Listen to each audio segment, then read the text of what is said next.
Hello, hello, and welcome back to Bearing Birth, a birth story podcast highlighting the emotional impact of birth, the immediate postpartum period, and the years beyond. I'm Sophie, a perinatal mental health therapist. And I'm Jordan, a doula specializing in postpartum support. We wanted to start today by sharing an update, which if you follow us on Instagram, you might already know. We have decided to release 2 shorter episodes per month instead of one long one. We understand that it might be difficult to listen to an episode in one sitting, and we think having episodes split into parts might be easier for expectant parents, newly postpartum parents, and also people with busy lives. We're also finding that when we meet with guests, there are just a lot of other topics that come up apart from their birth story, which we love and is to be expected. And so we thought this might help to organize episodes a bit more based on specific topics. Like, for example, splitting a guest's pregnancy and birth experience into the first episode of the month and then sharing their postpartum and parenting journey thus far in the second. We'd love to hear how the change works for our listeners, so feel free to send us a DM or leave a comment on Instagram. We'll be releasing a new episode on the first and third Wednesdays of the month. So, in today's episode, you will be hearing a conversation that we had with Janelle Grizzard, the new owner of Luna Wellness, a clinic based in Portland, Oregon that offers so many amazing bodywork services for pregnant and postpartum people. It really is a holistic clinic with incredible options like massage, acupuncture, chiropractic, cranial-sacral therapy, physical therapy, pelvic floor therapy, and more. Janelle is so passionate about perinatal wellness and women's health overall, and you'll definitely hear that throughout this episode. Besides sharing about taking over Luna Wellness and the benefits of bodywork, Janelle walks us through her pregnancy and the birth story of her son, who is now 6. Content warnings in this episode include fatphobia and diet culture. We hope you enjoy part 1. Stay tuned for part 2 with Janelle, where we discuss a scary issue she experienced with feeding her son and having to rush to the emergency room just a few days after her birth. As always, thanks for listening, and we hope you enjoy. A doula and a therapist are sitting down to talk about birth. A doula and a therapist are sitting down to talk about birth. Before we get started, do you want to tell us a little bit about your business, Series and Luna, previously known as Luna Wellness?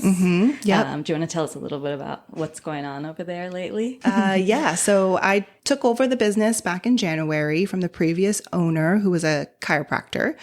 And she was ready to move on, and I was ready to dive into this. And so we focus on prenatal and postpartum care, and we're wanting to expand into women's health as a whole.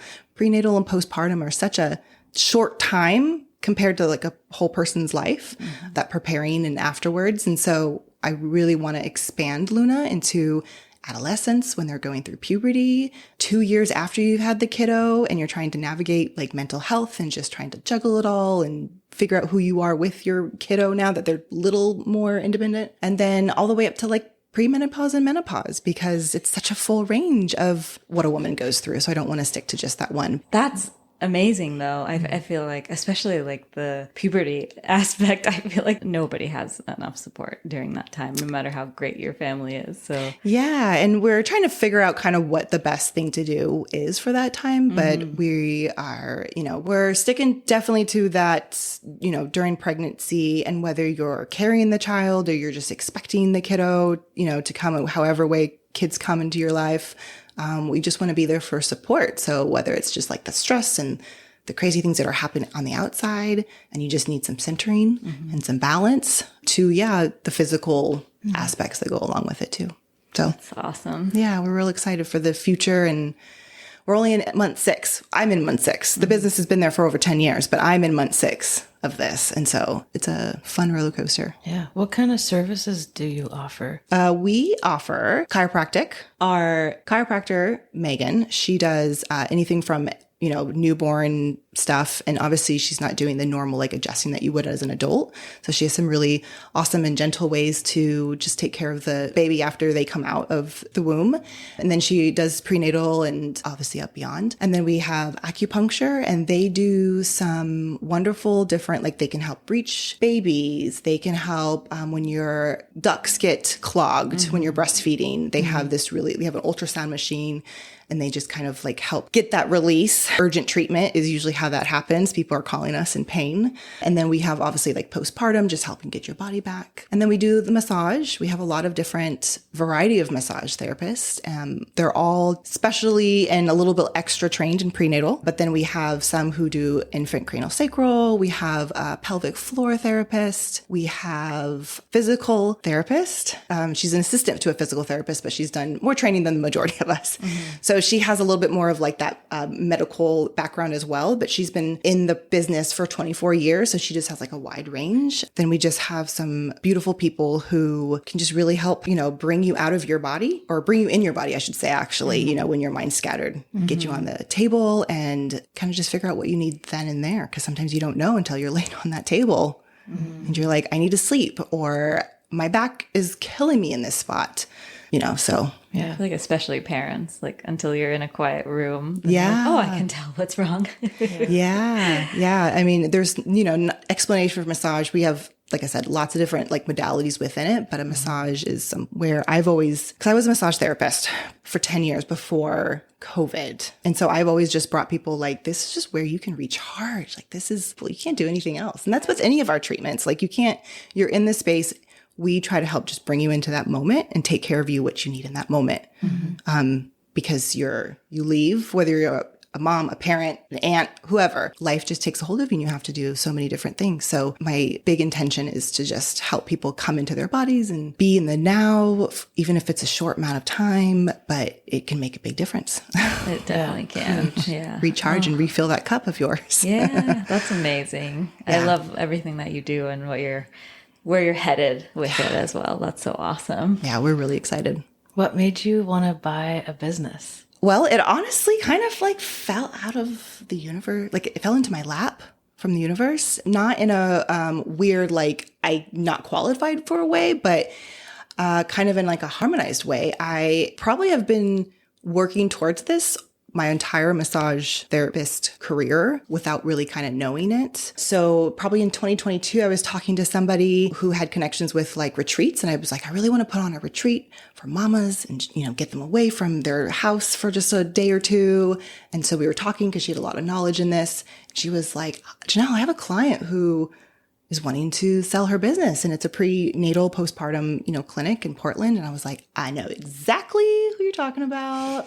So it was just like this weird harmonious, like I wasn't even talking to this person about buying a business. It wasn't necessarily on my radar. I was working for a realty company here in Portland at the time, COVID pivot, and so I was like trying to get back into the wellness space. And the universe was like, here's this idea. And ever since then, there's just been all of these amazing support that I feel from the universe of like, you can do this. You've got what it takes. It's going to be a ton of work. Don't think that it's going to come super easy, but just like some backups and just like signs and yeses throughout the whole thing. It just feel right. It just felt right. Yeah. It kind of like just came out of nowhere. And I was like, oh my gosh, that's an opportunity. That's a door. I need to go through it.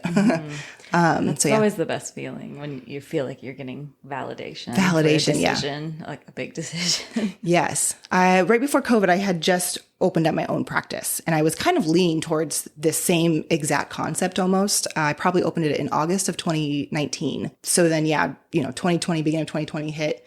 I still wanted to do it. I still held on probably until like June. And then I was like, I've got to figure out something to do. I was like, because this is not happening right now. I got to push it aside. But for the past 4 years, or for the next 3 years or so, that thought kept coming back. You're not ready to like let that idea go. This sacred place for parents, moms to come and find some balance and find some time for them, guilt-free time. It was just kind of like I sped forward 5 years, but in a really fast way. Yeah. Instead of building it myself, I'm still building something, but I'm definitely picking up something that was already really well built. Yeah. Yeah. When did you become passionate about supporting this demographic of people going through motherhood and parenthood and needing support? Definitely when I became a parent. It's a common theme. It's a common theme. Yeah. Something like you're like, oh, I think I've always, even before I had Benjamin, my son, I always gravitated as a therapist before that to mamas. I didn't really pick that up at that point, but I've always gravitated because they were coming in just like, oh my gosh, I just need to breathe. And so, it kind of just evolved into like, that's just that demographic that really really needs that kind. They're going through physical things, but they also just need to go somewhere where they can be them.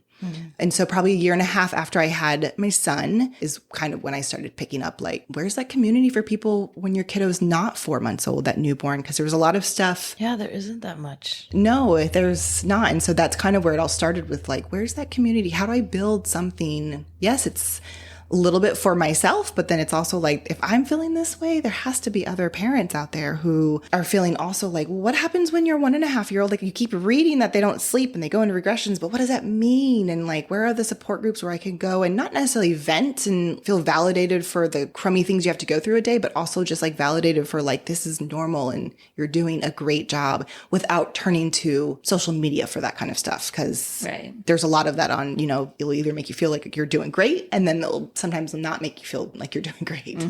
And at that time, through 2020, I was really craving. I missed being with people as a massage therapist. I like touch. So virtual spaces were not doing it for me. I just was this place out of, building a safe space for all people who are going through this really difficult thing past that newborn stage where you're like still not even sure if you're sleeping or not. You got some sleep now and you just have to navigate what comes next. Yeah. So. And we still need support. Yeah. I know. We are, trust us, that's something I've heard many times and, coming up with lots of good things happening for that particular age, when you have like a 2 to 6-year-old, 7-year-old, like all that stuff that happens. Yeah, there's still a baby in a lot of ways, developmentally. Thanks for not leaving us behind. I'm in that stage right now. And I'm definitely noticing there's not a lot. The support groups fall away. The baby groups, like, is she a baby? Is she a toddler? She's... Can I bring them to the group? Can you bring them? And sometimes they're both. Sometimes their mental development is maybe they look like they're 5 years old or they are 4 or 5, but yet they are still developing, because of whatever circumstances they're developing and they're still kind of like 2 and 3 in that age. And that's a really hard place to be in sometimes. So, which I'm sure is happening more often because of the pandemic. Yeah. Like not having like as many opportunities to build social skills and language skills. Yeah. And then also that piece of once you get to that point of 1, 2, 3, and your kiddo is starting to sleep more and all of that, you are so to your day to day just surrounded and like focused on this little human being. So you start to break away and you start to realize, I don't know who I am though. I'm not that same person. And so it's like, how do I even start to begin to figure out who this new version of me while still being fully 100% responsible for this little human being who still needs me, but yet, starting to break away from that. It's a lot of mental and emotional stuff that goes on. It really shifts into like mental and emotional more than like physical. Of course, it's still physically difficult. Well, it can turn into physical really quickly, especially if you're holding on to it. And that's where we find that like letting that go and coming in, getting that physical release. It's no wonder that people come out feeling a little bit lighter in the head in a good way or in the heart because, they're able to like let go of something physically. For sure. And I know just being given the opportunity to sit down or lay down with my eyes closed and having that touch, it lets you think about things and just pause for a moment. And you just go back feeling so much more refreshed and able to take care of the people around you and yourself. Yeah. Recharged. So I always use recharged. I always use this analogy that just like your car, you go and get like oil checks and you go get it checked up and all of that. Like you've got to do that with your body. And I've always heard, massage is such a luxury. And yeah, for sure. For a lot of people, yes. But if it's something that helps you get that charge up, then it's not a luxury, find a way to get something, whether it's your partner doing it. It's important. Yeah. Why does it have to be a luxury? It seems like it could be a basic need for everybody to have that. I wish I could have a massage every week. Yeah. My life would be different. I think just like the wellness industry is really trying to bring up it's not just massage. Acupuncture is probably a little bit more known for the medical purposes of if you can't go in with like prescriptions and all of that. Like acupuncture is such a beautiful holistic way. And I'm still learning because I don't know everything about acupuncture, but it's very effective. It's so effective. And I definitely will go towards an acupuncturist before I probably go into like if I need some kind of medical care first, like my brain goes there first, but then also chiropractic. I've been getting chiropractic done for a long time. And all of those more holistic ways of getting some treatment for your body. You know, you go in, you're like, it's not just for your neck and your back. I've learned over the years that chiropractic can help with my digestive system. It's going to help with this lymph node drainage, right? like there's just so much. And, you know, we really want to start not necessarily educating, but just informing people that it's not necessarily qualify as a luxury. If you're in pain, you can't take prescriptions, or you don't want to take prescriptions, or you don't want to take that route, and you're just trying to find a way to feel good in your body. Well, just like calling these things a luxury is just following the narrative that we all just need to be okay with how life is and just like deal with everything and continue on. And I think that taking extra time for yourself, whether it's like acupuncture, massage, or some sort of like luxury body service, like that's... Yeah, air quotes luxury. Yeah. Yeah. I mean, there's a fine line. Are you going in once, you know, whatever, and it's different for everybody. If somebody can afford it and do it twice a month to do something like that, fantastic. You know, getting it maybe once a day, like, I don't know, I don't even want to put because it's just so different for everybody, and everyone's means are so different. But if you find something that works and you come out of something that you're like, I feel way better coming out than going in, then that's a clue. Hopefully you can find more ways to do that.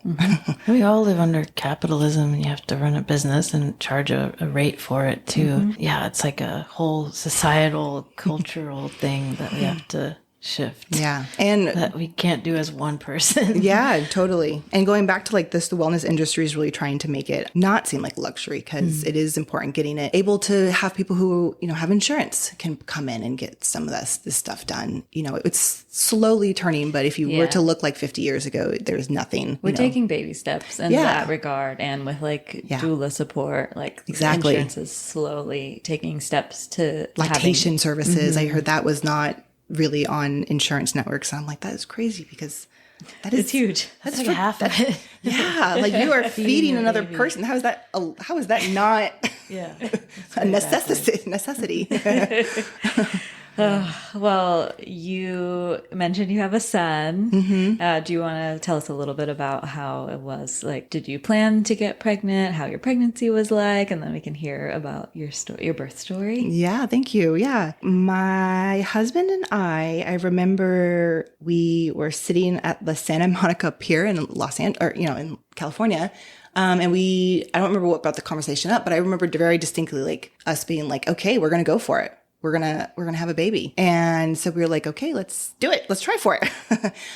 We didn't really think that it was going to happen super fast. We didn't really know what to expect. You know, you don't really know until it happens. And then when you decide to do it, you like go against everything you've been trying not to do, right? At least in a hetero relationship. Yeah, I was going to say, I don't know that problem. What was that like to not have to use protection? Yeah. I feel like we probably, I don't think we were in that stage where we need to like really plan. We were like, okay, we're just not going to use protection anymore. I can get off my birth control. You know, I think I had the IUD at the time, so I took that out. And then, you know, we were really fortunate with that we didn't have that many struggles, I guess, getting pregnant, because we were probably about 4 months later, you know, found out I was pregnant. So we were really fortunate, because I know that's not a lot of people's stories. And it was more of just like, we're not at this aspect where we needed to really track. It was just kind of like, okay, this is just a decision. It's going to be a great thing if it happens naturally. And I think we were just going to kind of, you know, take it one moment at a time. I've always been kind of the person that's like, I just got to be in the now, because if you start thinking too much in the future, like that's where you get all that stress and the worry and the planning. And so it's like, you just got to, when something is coming up, as much as possible.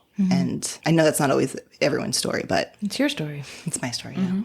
Yeah. So 4 months later, you know, we found out, and being the first time that either of us were going through this, we did not know what to expect. I've had, you know, friends and family who have had kids.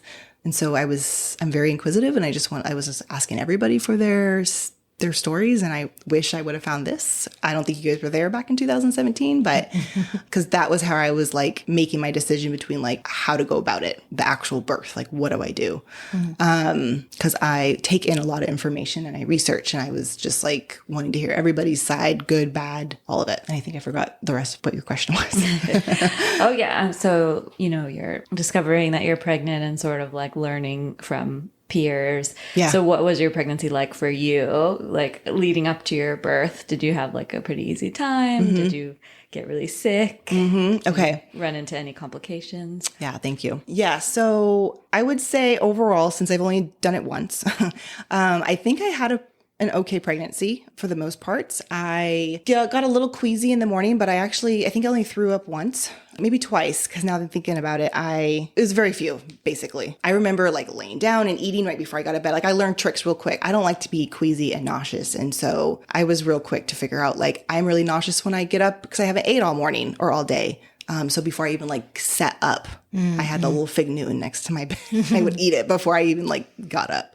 Smart. Yeah. I cannot do nauseous very well, but I do remember probably 4 or 5 months into it, we were supposed to drive to Salt Lake City for Thanksgiving. I was like, I'm not driving 12 hours. I'm not doing that. And so luckily we were able to use some points and we got a, ticket on an airplane, which was great. But I get really motion sickness and I was extra motion sick because of the pregnancy. And so this is such an embarrassing story, but I'm hoping it's more common than, maybe someone might think. So we were landing and I threw up. I peed my pants. Oh, no. Definitely common. Yeah. I just let it all go. It was awful. And I was just like, Your body was going through it. yeah, I was mortified. That was probably that was like the worst. And I'm still really fortunate that was like the one time I got super sick and nauseous. And I remember I was just tired, really. Those first couple of months, you're just exhausted, brushing your teeth, standing up. You're like, nope, gotta sit down. But yeah, so I didn't get sick very often. I was really cautious about just what I was eating. And I was fortunate I was working at home at the time. And so I could take those breaks if I needed to. And then leading throughout the rest of the pregnancy, again, I think with my knowledge as a massage therapist, I'm very aware of my body. I'm super aware of just like something is achy, painful. And so I was foam rolling up until probably like 9 months. I didn't go to like a chiropractor a whole lot, probably no different, and doing all of those extra things. But I definitely just try to take more care and be more aware and just be in tuned with the body. And I think that comes with my knowledge of like the anatomy and just how I feel already. But I know that a lot of people don't have that same kind of awareness in their body. It's hard to have time to tune in Yeah. with how we live our lives, but it can really make a huge difference in how you take care of yourself if you're paying attention as much as possible. Yeah, as much as you can. With the information you have, yeah. Exactly, with the information that you have, exactly. And a lot of people, I would expect, go into it not knowing what to expect. And I didn't, even with my knowledge, but I didn't. I remember having some really bad ear pain in the beginning. And I was like, what is this? I don't know why I'm having ear pain. I can only assume it maybe has something to do with pregnancy. And so that was my first time I got cranial-sacral done, which I didn't really know what it was. I just knew it was like energy work and it was something a little bit different. I went to a place that the practitioner did acupuncture, cranial-sacral, and a little bit of massage. And I was like, yes, please, all 3 of those things, all in one session. So it was kind of like a tailored to you session. And that's probably my first interaction with cranial-sacral in that way. And that opened my eyes to, it being physical, but yet still so much energy that can be altered. So it sounds like the rest of your pregnancy was pretty smooth. You were taking care of yourself in all these great ways. As much as you can. Yeah, definitely. I remember my weight being a big topic. I started going to Kaiser. That's where we had our insurance with at the time. And I just remember every time I was walking in, I always left feeling worse because they were always just making these comments about like my weight. And I'm an empathetic person, and maybe empathetic's not the right word, but I try to see everyone's perspective. So I can only, just assume that she was just doing her job and she was just making sure, like, are you watching this? Are you making sure that you're not getting to a high risk? But it left me feeling like, wow, you're not doing a good job. You're not watching yourself. That was really hard because they were always just kind of like pushing glucose tests, and they were just kind of pushing like it almost felt like they were always hinting that you're at high risk, or like they wouldn't believe it if I was like, no, I'm fine. Or, the test came back and it was like, no, you're fine. I just always kind of got that feeling. They were just like, because I think that's when I started thinking about going to birthing center versus a hospital. And they were just kind of pushy. I felt a little pushy. So they were sort of like not believing your opinion on the situation, including tests that came back. Like it wasn't enough. Yeah. Like they were like, okay, well, it's good for now, but you should probably come back in a couple of weeks and do it again. And I can't remember how many times you're supposed to do a glucose test, but I feel like it's like once. Yeah. I did it like 4 times, and it's just not fun. It's, there's obviously more worse tests than that, but Well, they're suggesting that there's a lack I'm of unhealthy. health or something. I'm too unhealthy. Somebody else can't know that just by looking at you. Or, Yeah. And I remember, so at some point I was like, I've got to find something else because I don't want to go here. I don't want to feel crappy and like I'm crying every time I get in the car. I'm like, you don't want to feel that way. Yeah. Definitely not. After you get, done with your prenatal visits. So Yeah, you want to feel like supported and excited and good, like you have a team. Instead, it's like, oh, like they don't trust you. Yeah. Trust you to like know yourself. Yeah. Of course, like, not everyone who gets pregnant is like an expert, and we need experts to help us, but it's really huge and important to trust your patients and like listen to their intuitions about things and have that play into medical decisions. Yeah. And I mean, I wasn't an expert. So this person who is an expert was telling me these things. And then I got into a lot of battles at my house. I was getting really stressed out about, what I was eating and what I was not eating. And people would I remember somebody made a comment about like, oh, you're having Pepsi and it's not the greatest thing to have and all this. And it was just like, dude, I'm 7 months pregnant and it's hot outside. And what I'm craving right now is a Pepsi. I don't drink it every day. Yeah. But those little comments that may or may not have even been a big deal, I was taking them so much more lightly. And that takes an effect on obviously like your mental health of just like, if I can't even be pregnant, right? How am I going to have the baby, right? And it goes into like this domino effect of crazy thoughts that don't need to happen. And you could argue that person's comment had a worse effect on you than the Pepsi. Yeah, I agree with that. Yeah.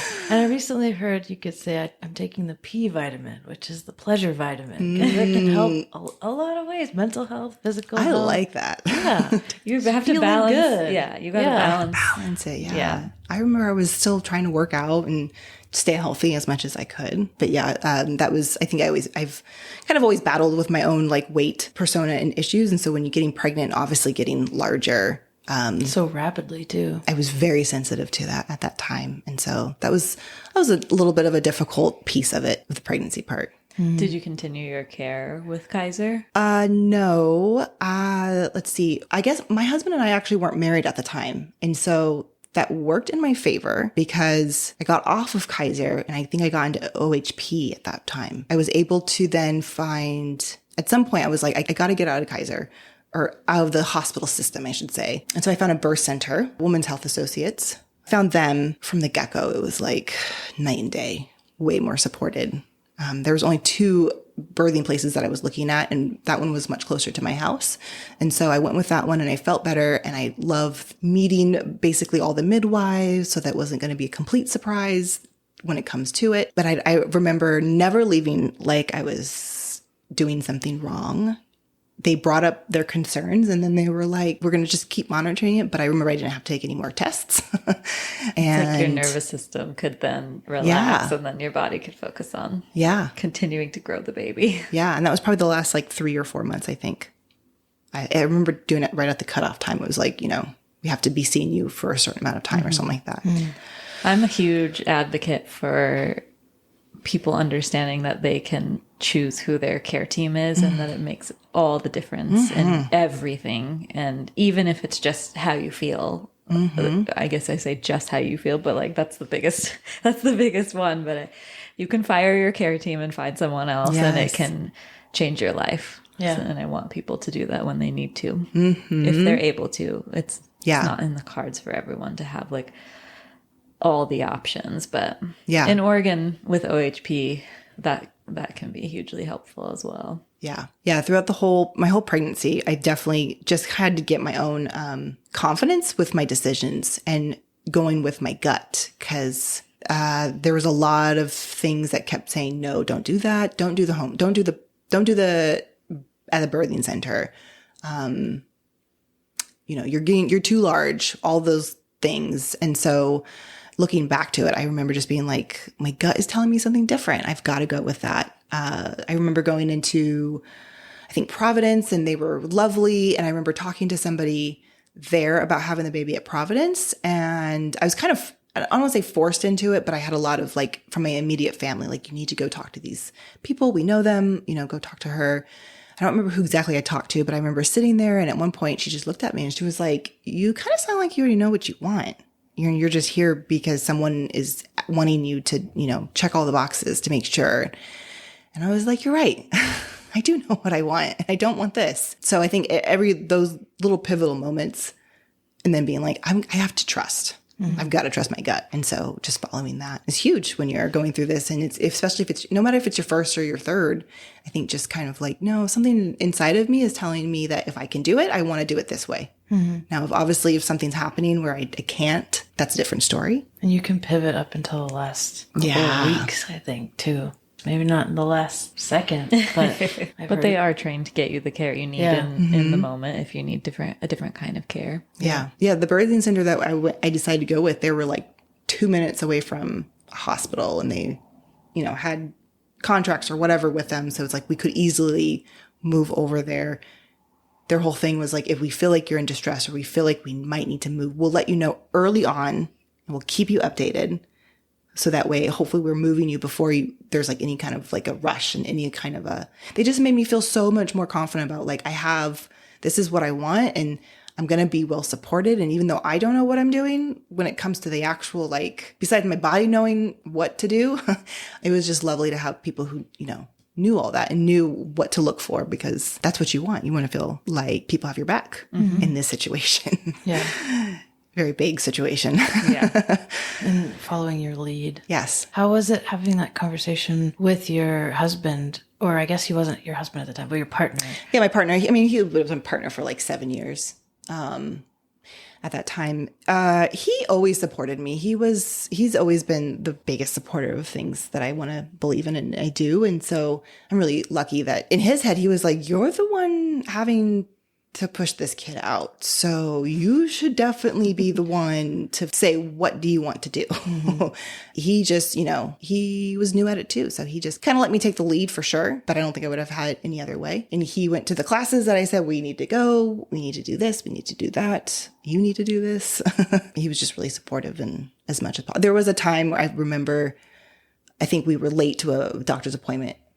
And we both woke up late, and I didn't wake him up because I was like, I got to go. And I was so mad because I was like, you are about to become a father. You need to figure out your life. I am not going to take care of you. If you have an appointment, you better put it on your calendar and remember. And that happened early on once or twice, and he figured it out. So he's always been like a great supporter, and he never questions what my gut was telling me. Yeah. That's huge. That is very huge, because I think about how I hear stories and I know people who don't have that same kind of situation, and it makes me love them even more. Even if we just get in a quarrel, it's one of those things where it's like, I love you even more, because I just know no relationship is perfect. And so having a support system, whether you are a single parent or not, like just having some people there to validate you and support you and go to the classes with you, even if they're not the other parent, but it's just like, how do we facilitate that? How do we help who don't have that easy access to that? Because you want to feel like you're not alone. Yeah. In that journey. Yeah. You need support. I feel like even couples need extra support too. I feel like so many people sort of hunker down in their small families and feel like they can't ask for help. I mean, we've talked about that before, but it's just sort of like the mentality of, we have to do this our own selves. Figure it out on your own, and then like work full time, but also take care of your kids and be fully present. But that's unrealistic expectations. It's very unrealistic. Yeah. I'm learning it. Not learning, but it's very unrealistic. The one thing I love about really getting into the birthing community in Portland now that I have Luna is how many classes and how many resources there are out there. And a lot of them are free. And a lot of them are like low cost or sliding scale. And how do we get that out to everybody, not just the people who are on Instagram? But they see the flyers. It's like, how do we get that out there? The lactation support groups, everything. Because there are a lot of great places out there for that. There's so many. I thought about this when you were describing all of the care you offer at Luna also. Like, there's so many people in Portland who offer such specialized care, whether it's a midwife who now does massage, like people take in their lifetime worth of learning, doing all the different things they do, and then they apply it to what brings them the most joy, and then they're providing like excellent care. And there's so many providers in Portland for people in the perinatal world. So we're lucky, but I agree. I want to be able to like not everyone knows spread it. that word. Yeah, spread that word. Yeah, and share it, because I do feel like there's so many providers out there across all the boards, midwives, doulas, all of it, that they just want that knowledge and they want people to feel seen and heard and cared for. Yes, we all want to get paid for our work. That's a given because we all need to live. But there's also just like this piece of like really just wanting this community who's going through these things, these changes, that they also have just access to it. So It comes also from this place of I want it to be better for the next person or more supportive, or there is that community to fall back on, right? Maybe like you can resonate with that too. And to not have to look for things when it's too late or when you're desperate. How cool would it be to have that handbook or brochure for everything that is available to you, with which insurance covers this and that? Like, why don't we have something like that? Yeah. We were actually working, my office manager and I, we've worked on it like once or twice, and things, keep coming up, but it's in the works of like, having just that, like a little brochure, maybe not so much insurance, because insurance gets tricky, but having, something that like a physical pamphlet or something where people can take with them and share with other people. A resource handbook. Yeah, something. Yeah. Maybe when we have a bunch of time on our hands, we can make right. Yeah, right. When? So what happened with leading up to labor? Oh, yeah. Yeah. Let's see. I, never been through it before. I definitely didn't know what to expect when it came to contractions. You hear what it kind of feels like, but I would assume that's kind of different for everybody. I remember mine just being really a tightening, burning sensation almost in my lower belly. I don't remember when it started. Definitely wasn't like consistent. But then I remember when it started to get consistent, which was probably about 4 days before, I was like, it's, this happened earlier, like several hours ago. And then probably, so that started happening. And I just remember, I think this is it. Maybe, I don't know. We were walking down Hawthorne, just trying to keep busy because we knew we were past the due date. We knew it was happening at some point. I remember going into acupuncture. I went to the community acupuncture place off of like 162nd and Division. People outside of Portland listening to this are going to get all the streets. It's a very cool little spot. Is it the place that does like it's like the students, yeah. And you're sitting in these like big comfy chairs, and it's I can't remember how much it is, but it's definitely it's a lot more affordable. It's a lot more affordable. Yes, one appointment. You go in and sit in a dark room. Where you get a chair, and they can't do all of the points, obviously, but they do. They have access to a lot of the points. And I remember going in and being like, I'm like 2 days. I'm pretty sure I have contractions. I'm just, here to speed this along and get some ease. And I think back and I'm like, they probably like, oh my God, is this person going to like have this baby right here? Yeah. Like, she's like, her water going to break and all of that. But I'm like, I can't be the only one. And at that time I was like, I don't really care. I'm just trying to find some ease, some help to speed this along. 'Cause I remember it being like 2 days and not progressing or anything like that. And so we were doing all the things, the spicy, the walks and all of the things. So let's say, I think fast forward probably 24 hours later after that, going to acupuncture to help move along birth. They definitely started coming a little bit more, but my midwife was like, nope, not yet. You just keep, obviously you're not here yet. And I knew I wasn't here because I remember reading so many books about their stages that a woman will go through of like, yes, I'm okay. I'm definitely feeling it. There's just like stages of like, and then when you get to the point where you're like, I'm not moving, I'm not doing anything. Like that's when like her temperament is different. That's when, it's probably more happening. And that's a really long, I can't remember. Active stage. Yeah. Early labor, active labor, transition. Yeah. And the person does definitely have those certain moods or temperaments, even if it feels really like this has to be it. I have to be like able to sit. Yeah.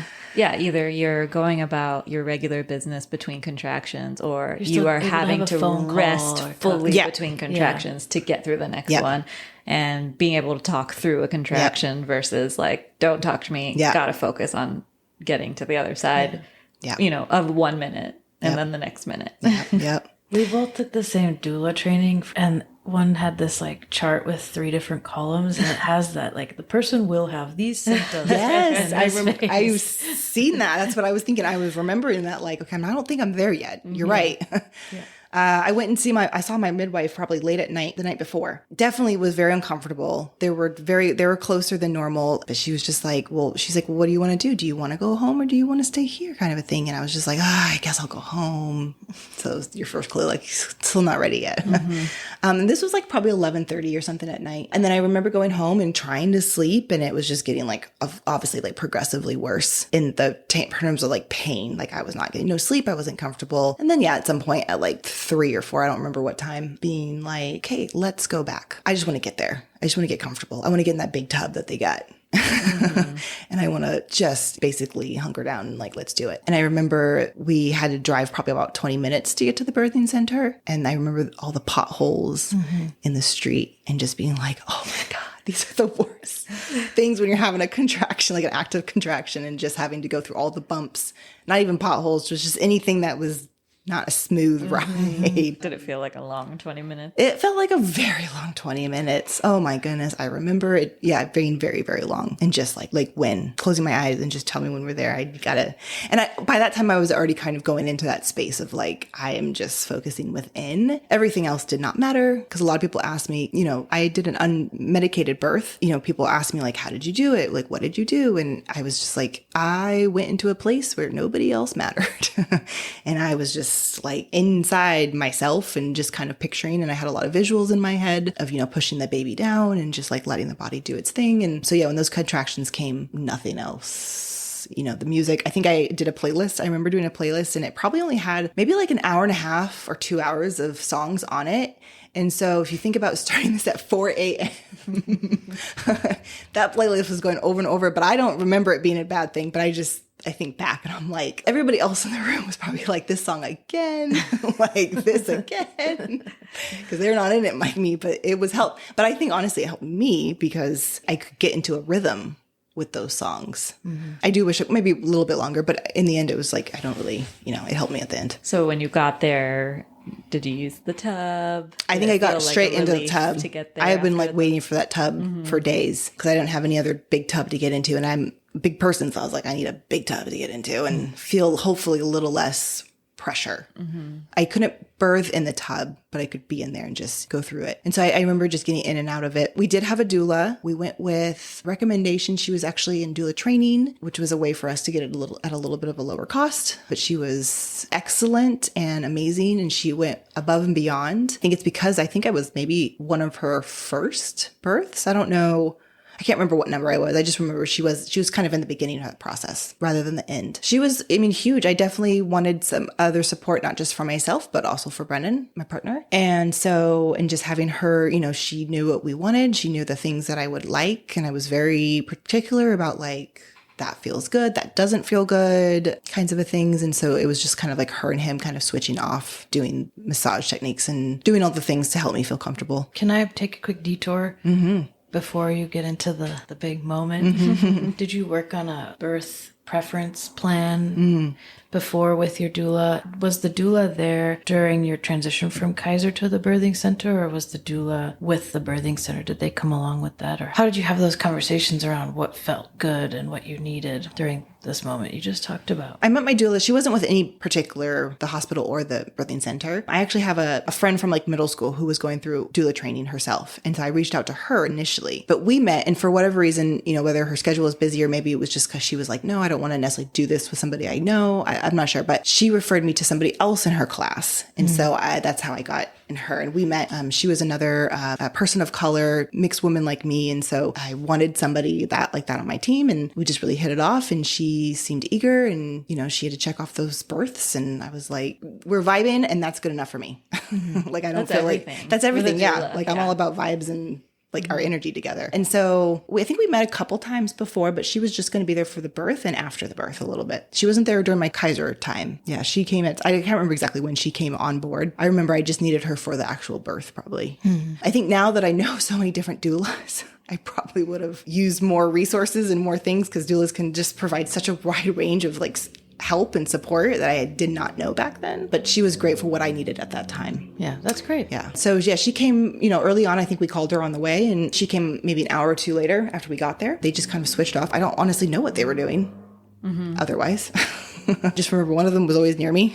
So you put yourself in a place where you could go inward and feel supported by your team. Yeah, like I in the didn't- space that you were in. That's amazing. Yeah. They would, midwives would come in and do their thing, tell me if they needed me to be a certain place or whatever, how they can help get me situated. I remember getting put on the toilet a lot backwards. I think it was a longer time because I remember them telling me like, you're not really progressing that fast, but you don't feel like you're distressed. How are you feeling? You're like, just checking in with me, checking in to make sure that I was still feeling like I could do it where I was doing it. If I didn't need to move or not. I remember them checking in, just checking in and asking rather than telling me. I never felt like I was told I needed to do something, which is huge because I was one of the reasons why I didn't want to do it in a hospital because I was so nervous that I was going to be told you have to do it this way. You have to sit up. You have to do it on your back. You have to. Not trusting you. Not trusting me. Yes. And I never got that at all from my midwives. They were always very, I think I had two. I think one of them left their shift and, so I think I had two during the whole time, but always just checking in with me and making sure that I was how I was feeling. And so I didn't have a birth plan. I think I had like a very loose birth plan. Like obviously I'm going to do it without medication. If something happens, then, if I become not able to respond or, take me to the hospital. But I remember thinking like the birth plan, a little bit of what's the point? Because if an emergency happened where you needed to go, the birth plan went out the window. And so in my eyes, I was like, I don't want to do that birth plan. Like the people who are with me know that I want to do it unmedicated and what's happening in the moment is what I'm going to need in the moment. And so I was able to follow that. And so when it came down to wisdom. it, yeah, 'cause I mean, like, and I see birth plans now and I see workbooks and all of that. And I think that is, and I love me a workbook. And so I think ideally I would probably like kind of my postpartum like birth plan to be like what happens after I've had the baby. But I can also see, I think if I was if I had a high risk or I had certain things that I needed to be watchful for, I might have had something. But because the way my pregnancy went, I never felt like I needed to prepare for something other than like, if this is an emergency and I can't speak for myself and Brennan can't speak for me, then do what you got to do, what you think is best at that point. Cause I'm not the medical professional. So if I'm like, not with it, then I'm going to trust you. I trusted them at that point to be like, you need to get to the hospital or you need to change or you need to do something different.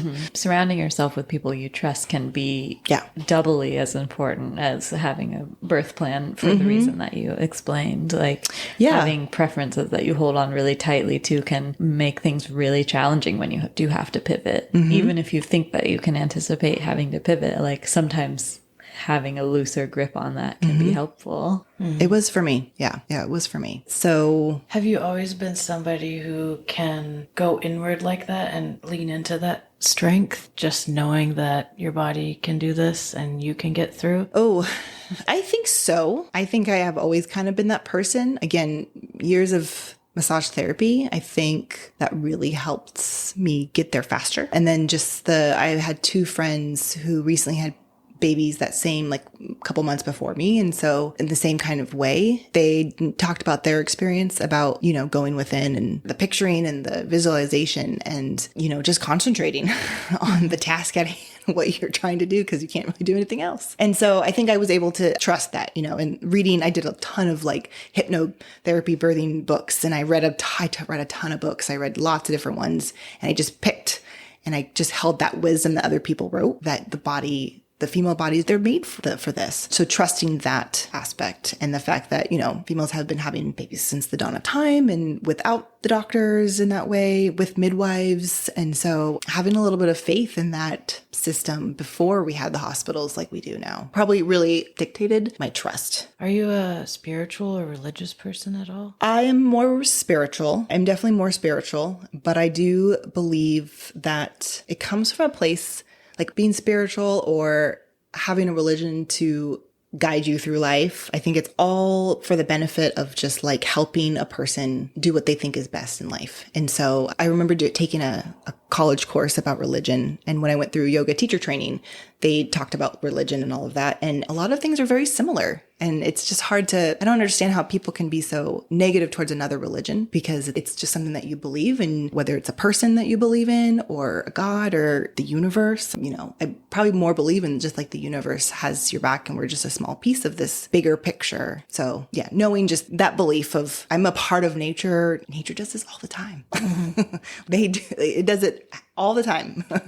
Humans, the leaves, the flowers, everything, they all have a different kind of birth. So I think I've always definitely been more of a person to kind of hold on to that natural, letting nature do its course and having trust in that. And then, if something is going awry, thank goodness that I'm not an animal out in the woods, Right. doesn't have help, that I can get help that the modernized, obviously that we have now is good for. Yeah. So turning inward and using a lot of visualizations is how you got through your labor. Was anything else helpful? You said you got in and out of the tub. I think my meditation practice was very helpful. And again, I think that has to do with going inwards. I remember a photo. I don't necessarily remember what the photo is now, but I remember there being a photo on the wall and just like focusing on that point, that photo and the pictures and the colors and the designs and all of it, having a like physical as well as internal visualization. Breathing is probably the number one thing I'm going to say. Like if you're going through a birth and if you have no clue beyond like just breathing for like normal, like I just breathe to Survival. live. Survival. Yeah. Like the stuff that you don't have to think about.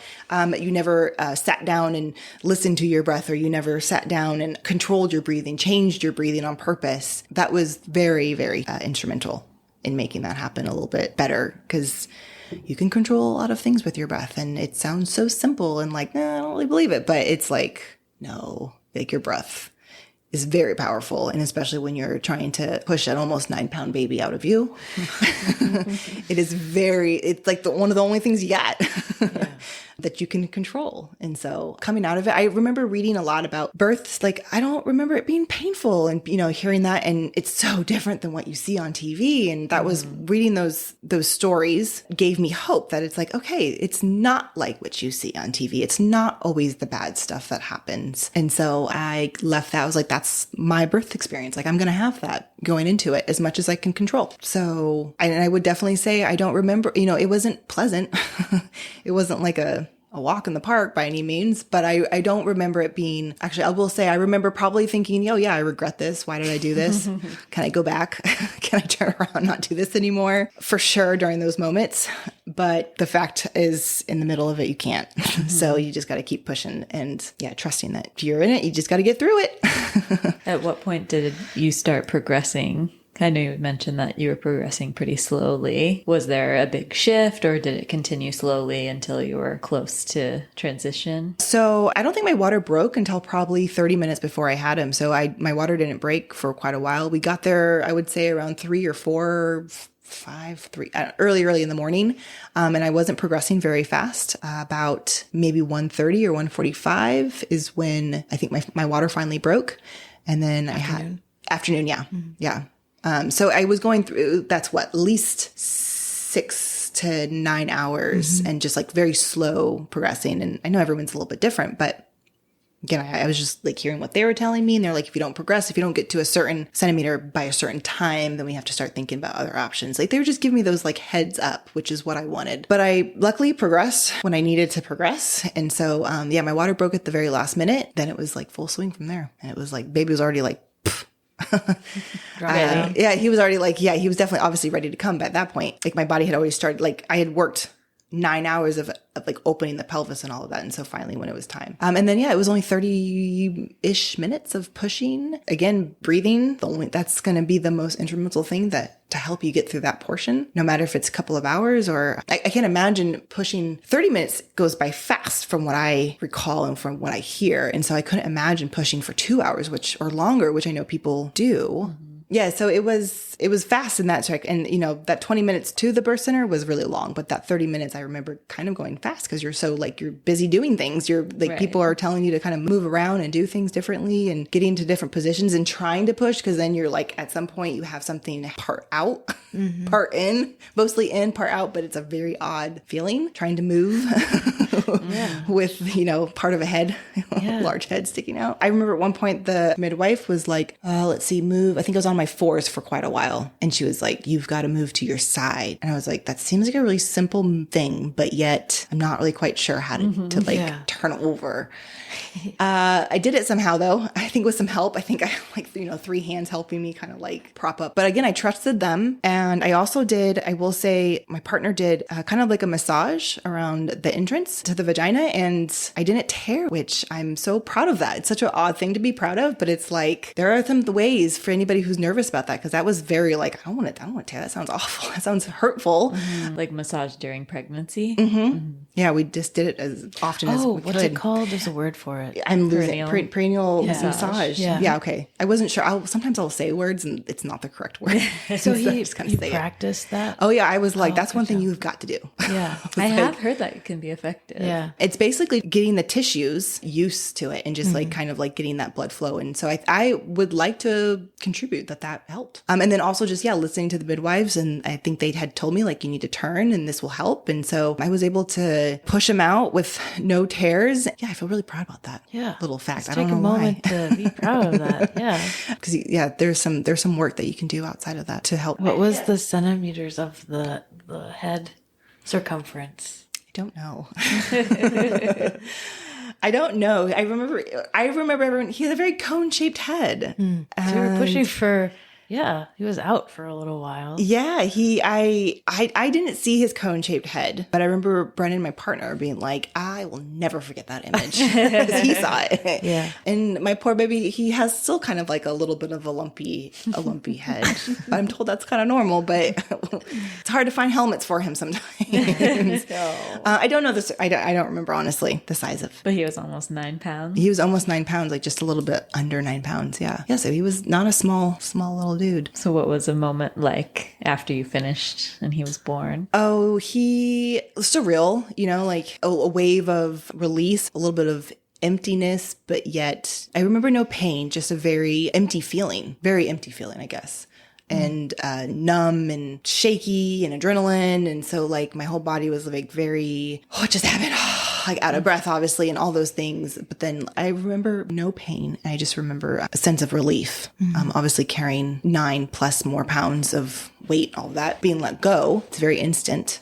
Yeah. Then I was still on my side. So I had to like move over like on my back at that point. And then I remember the midwives came in and like, oh, your parents are here. Cause they were like down the street. They lived down the street. And I literally had just had him. So they like, and I didn't know what was going on. I wish somebody said, no, you need to come back later. But for some reason, they came in like 2 minutes after.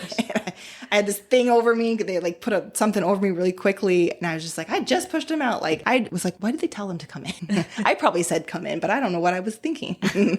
You're probably like half there. And like, that's what you say. So you just say a little it. tip. Maybe just like not right after you have the kid. Yeah. Maybe wait for visitor.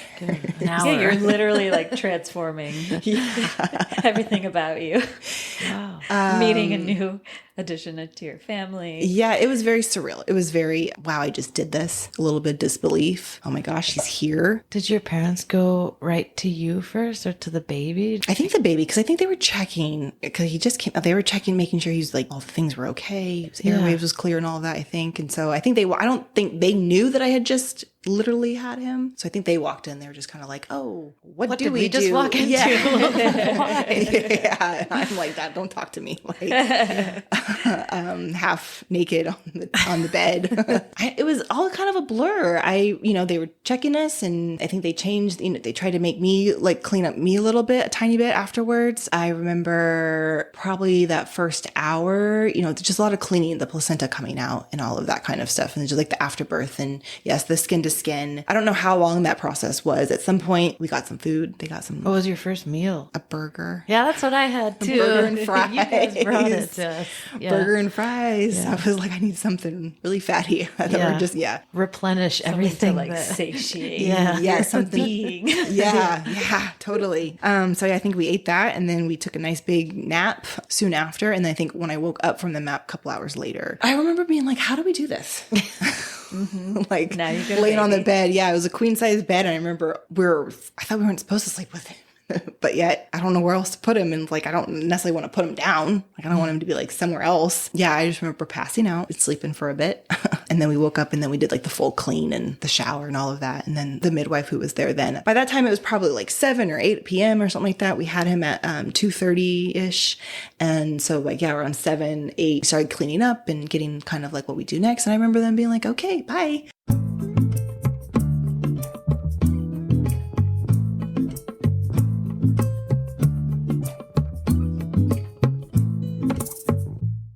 Bearing Birth is available on all major podcast streaming services. We invite you to subscribe as well as follow us on Instagram at Bearing Birth Podcast.